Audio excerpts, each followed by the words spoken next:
quite an extensive report, the 2 consultations you had with him, and then I did read the one I did have a conversation as well with her as well. That's with, what's her name again?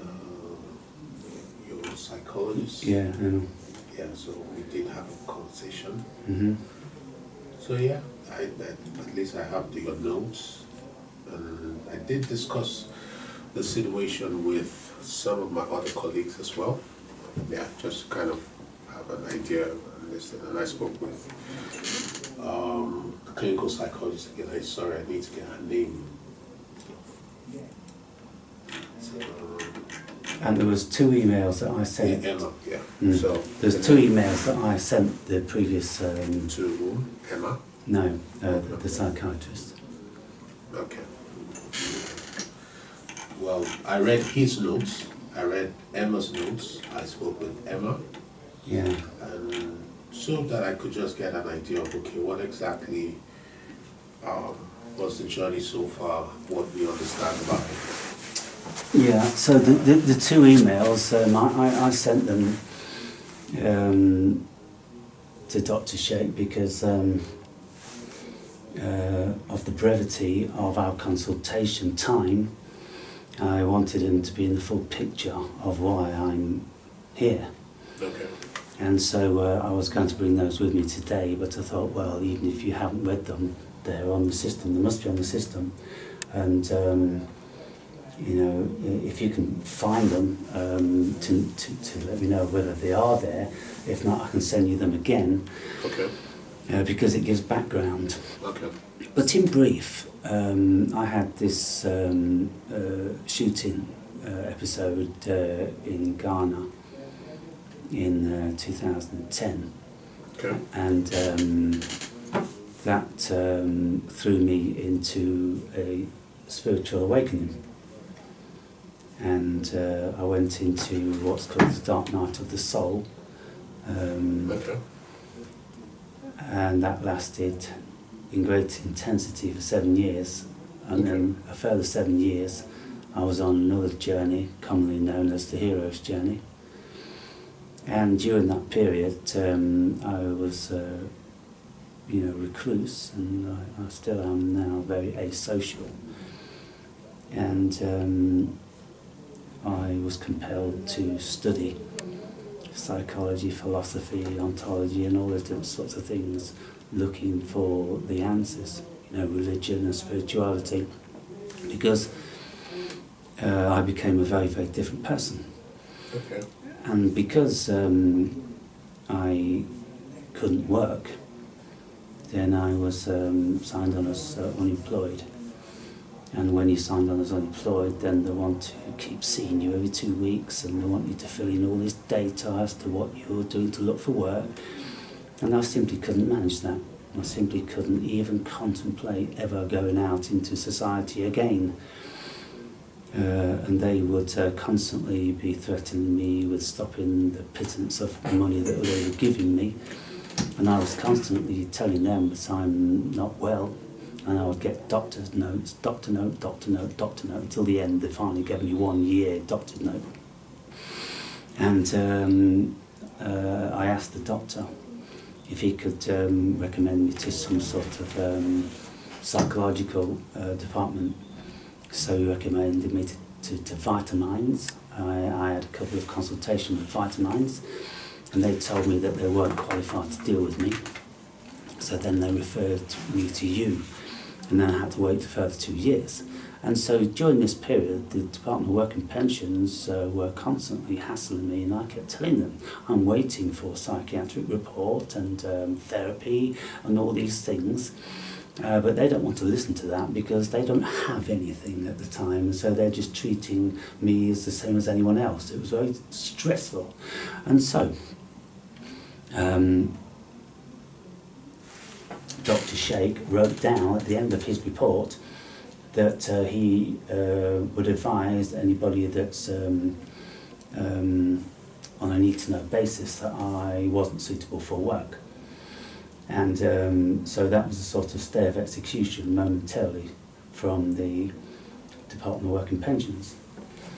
And I was asking Emma at the end of our sessions if she would be writing something of an assessment of what I'm conveying to her as to why I'm asocial now. I'm just not a social person. I won't go on public transport, I don't drive anymore, I don't ever consider that I'll probably be able to work again because my mentality has changed drastically. And Emma says that she wouldn't be writing a report of that nature. And when she did write a report, her whole report was premised on her protecting herself, writing to me, but really writing to someone higher, like the director of mental health, which I've complained to. And so when she wrote to me, it was, oh, we did this and we did that, and you said this and I said that. Well, okay, that's like minutes of a meeting. There wasn't anything that was going to be useful to me. And so I said to her in the last meeting that as she wasn't going to be writing some sort of report about me as a person and how I feel and how I've been living for the past 17 years, then what we are doing together was pretty meaningless, because I'd already mentioned to her that since the death of my mother, I've been through the whole review thing 1,000 times, of course, over 58 years, and I've studied psychology and ontology and all these things, and I've learned a great deal about myself. And so what she was doing with her eye movement desensitization, I told her I'd give her the benefit of the doubt. I'd sincerely try to see if it would do anything. It did nothing positive, nothing discernible came out of it, other than there was an occasion where something I'd not thought about too much came up, and it was a deeply disturbing episode. And so I even feel worse from having that variety of therapy, because it brought awareness to the forefront of a very disturbing episode, and now that even makes me feel even more bitter towards the poor parenting that I received. And so ultimately that's the memory from the 17 hours of engagement. And she had no training, no awareness, no let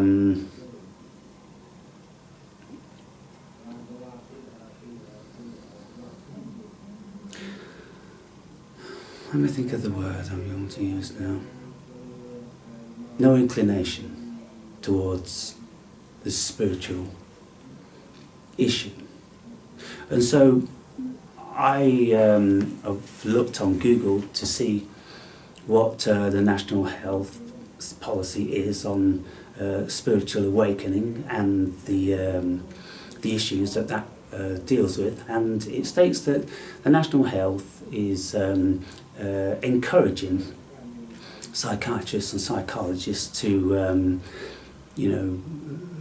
bear this in mind, and particularly in psychiatry, as you'd doubtless be aware, to look for illnesses, because people can have prefrontal lobe epilepsy episodes whereby they can have the Messiah complex, they can have God speaking to them, and all different sorts of schizophrenic things going on. But a true spiritual awakening doesn't pertain to any of those things. It's just that we wake up to spirit. We wake up to what we are. Call it Holy Spirit, call it Cosmic Spirit. And then when we do that, we enter into a whole different ballgame. And it sends us down the proverbial rabbit hole where we investigate everything and anything, because we're looking for the answers of the deep potentially problematic and disturbing mental turmoil that we're in for many years. But coming out of that mental turmoil is a blessing, it's a beautiful thing, it's an awakening. But then we find ourselves that we are in a very precarious situation as far as society is concerned, because we no longer fit in, we no longer believe in it, and we question the purpose of the engagement and the ramifications of what we are as human beings, and why did we find ourselves in what appears to be a prison planet where we're born into indentured slavery and we're forced into work. The workforce, it says it all. So this is where I find myself now. I find myself exceedingly analytical. The three main bodies that the previous psychiatrist took note of was post-traumatic stress, obsessive compulsive disorder, and a high propensity for attention to detail.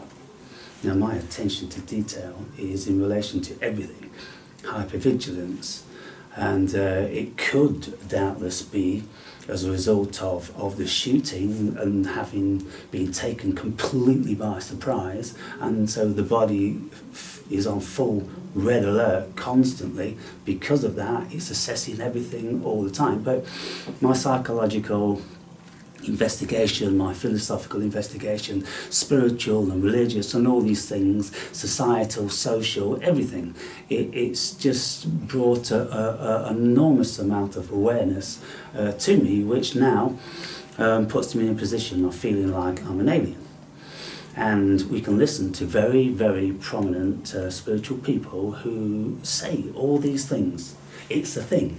And I wonder how much of a thing you realise it is as a psychiatrist, and how much you have looked into it, bearing in mind that the Department or National Health is supposed to be encouraging people to, have more awareness. So when people such as myself present issues to you, you can readily discern the difference between an illness and a spiritual awakening and the potential benefits that presents to us. But it's not without great complications, because we lose all connection with our family and our friends and our colleagues, because we can no longer communicate with them on the level that we did before. We're like with different people, and they all seem like different people. It seems like one day you woke up into a different world. Everything looks exactly the same, only everyone's consciousness is different. But everyone's consciousness isn't different, ours is different. And it's deeply perceptive, and it's just in a different realm, and it considers very different things important, and the things we used to consider important, not important anymore. Okay. And so I'm now in receipt of a benefit, and of course the prerequisite with all these benefits is that it's always going to change, and they're always going to want to reassess you, and of course there's a battle on at this moment in time to reduce the numbers, to get people off the limited work capability and the PIP and all the rest of it. And so we are under threat again, and so that's another thing. It's the constant threat or looming threat. And so it took me 5 years to get here. And that's one of the preventative measures that they have. They make it exceedingly difficult, so nobody actually gets there. But I'm persistent, and I'm here, and I'm looking for a professional analysis of my state of mind and consciousness, to write something down which would be of use to me, which would force the government into a recognition of my mental condition.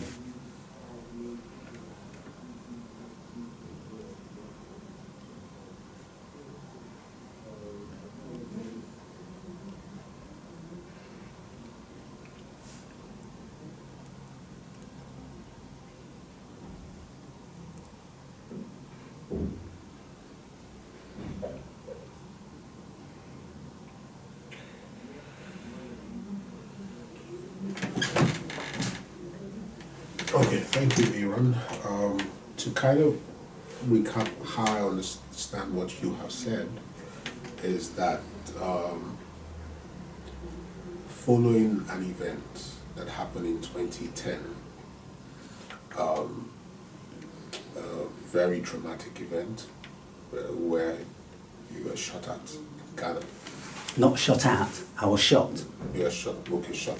That's a very big difference because Okay. the previous psychiatrist put in the notes, I was shot at. Okay. I was shot. Okay, I've got 24 thank you for 4mm. correcting me. No, I'm just recapping, so it's Yeah. good you've corrected. Okay, because the So- details, the fine details are Yeah, really yeah, it's very important. important, and I thank you for that correction. So you were shot in 2010, and this led you down a path you said is called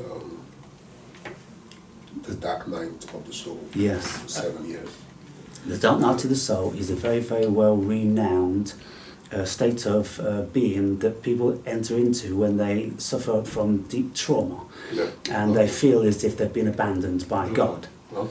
So, And they're absolutely alone. Now, this was written by a person called St. John of the Cross in about 1500, and this particular term, the dark night of the soul, has been Googled 56 million times. So it's a very, very important thank you. and foundational issue to a spiritual awakening. okay. And after this period, this dark that you turn from your reading, and it's not a new experience. Like when I say new experience, it's not something you coined. It's something it's known. Yeah. Yeah, and other people have had similar experiences. Yeah. But the commonality to that experience is not necessarily the event, but the feeling and how the individual, Yeah. what the individual feels in that period. Yeah. And one of the things you described now is like feeling as though one has been abandoned, you know, by God, to use your exact words. Yeah. And then afterwards, after this 7 years of this, following this traumatic event, you came to an enlightenment, what you referred to as a hero's journey. Yeah. Is that correct? Yeah. Okay. And also what came with that enlightenment is what you call, in your exact words, spiritual awakening, was you also found out that you were a different person in terms of values, in terms of your perspective to life, that those things changed following that event. Following first the event, then this 7 years, and then this spiritual awakening. And part of the things that as a result of your change of value, as a change of your perspective towards life, also was also one of the words you used was that you became recluse and you became asocial. So there was a change in value, there was a change in perspective, there was a change in behavior. You need to be able to capture every single one. That's why I'm going through it like this. Yes, indeed. Okay. So. And a very important facet of the dark night of the soul is an egoic implosion, because everything that you believed about the world implodes, and you can no longer trust anything that you knew before. And so you have to effectively start again. The trust is gone in the world and in people and in families and in concepts like love and all these different sorts of things. Every single thing is shattered and you are empty. And I was exhausted for 7 years. I barely left my apartment. Only I would force myself every day to go for 1 hour's walk and to go to the gym, because I've been doing that all my life, and I knew it was the road to recovery, to keep discipline. And so I'd do those two things to get me out of the house. but for 12 hours every single day for all those years, I would read. Read. For those 7 years after the spiritual awakening, or was the journey? That was the dark night of the soul. That was the part of 7 journey. years. Okay. Yes. Okay. Okay.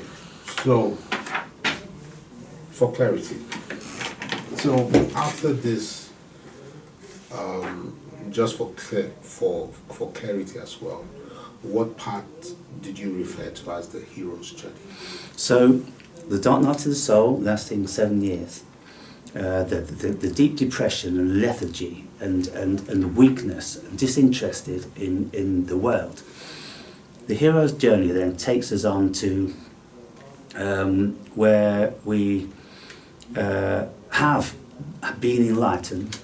We have seen the purpose of the journey, and then we are on another journey, which is the hero's journey, whereby we are going to build ourselves back together, and we're going to confront all of these issues. We're going to rebuild, we're going to re-educate, and we're going to try to pick up the pieces like Humpty Dumpty. And it takes a lot of tenacity, a lot of energy, a lot of desire, a lot of will, and that's why it's called the hero's journey. And the hero's journey is an actual thing again. Okay. And so when I'm speaking about all these things, it's not like I'm coining or inventing things. They are particular paths that millions of people have travelled upon. And when we enter into that realm of psyche and we care to research, all of a sudden we discover that there is an actual fact, a whole world that we never even knew existed. Okay. Okay, thank you. Appreciate, but I'm also mindful, which you already have stated in your email on time. Yeah. So what I'm going to do is, and I think, I think it's important for me to say this upfront, until there is some level of clarity. I don't think anyone can outrightly say, and all we can do as professionals is to write our report.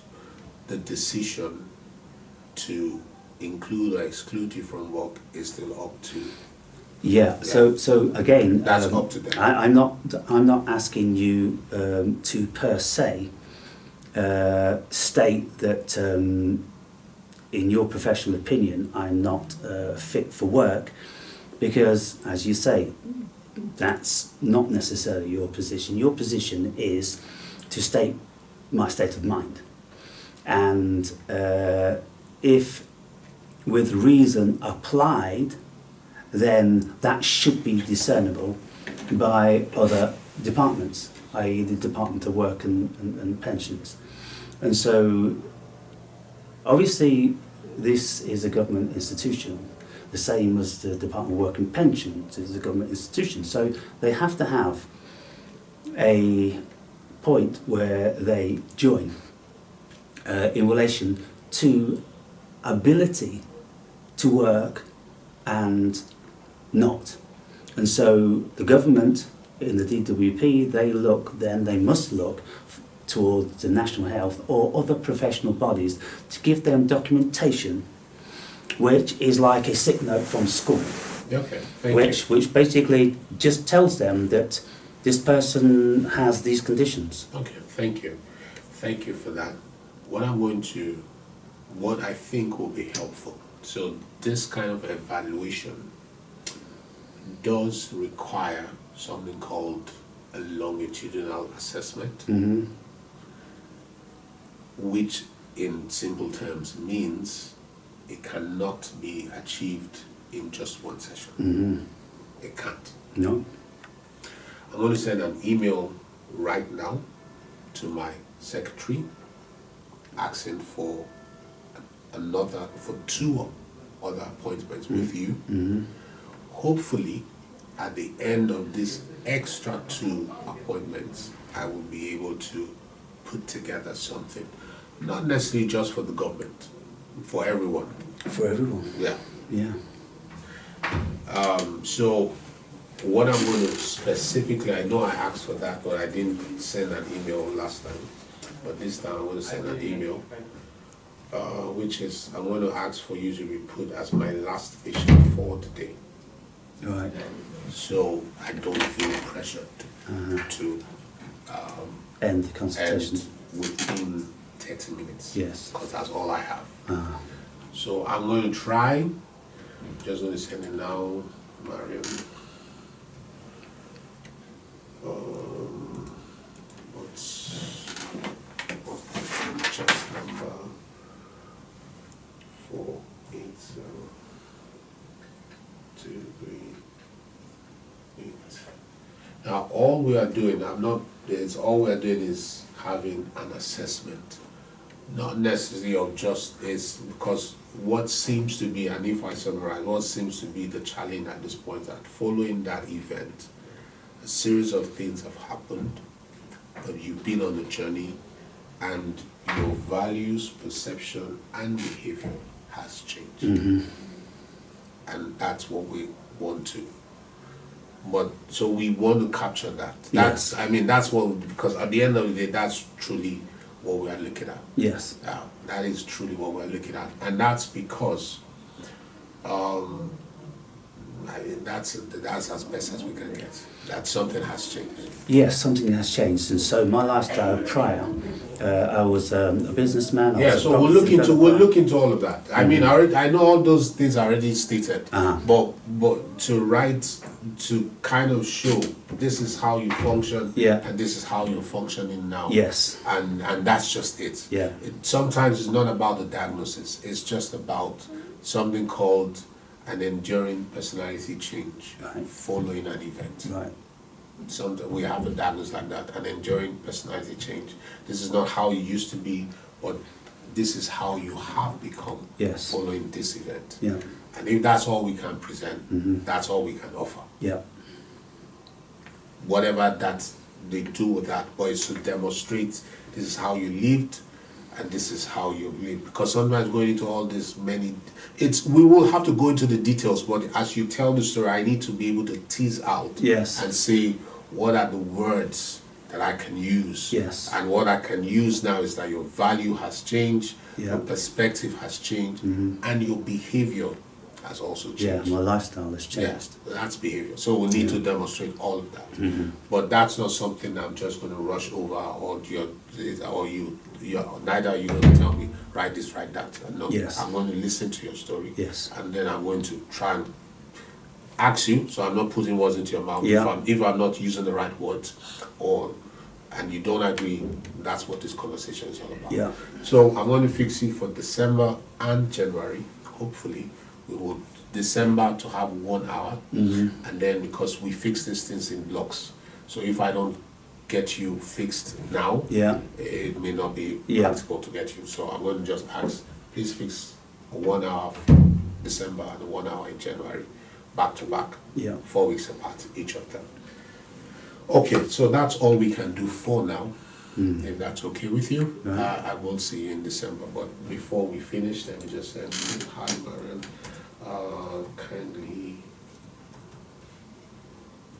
Kindly fix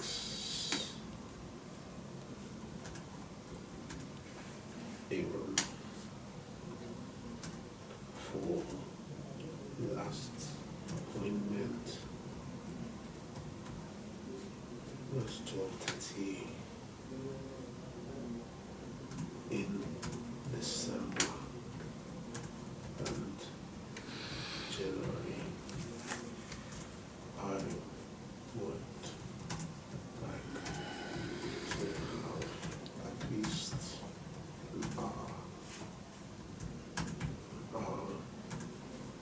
with him input sessions. Thank you.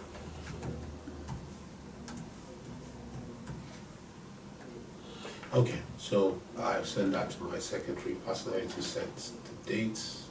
The exact date will be communicated to you.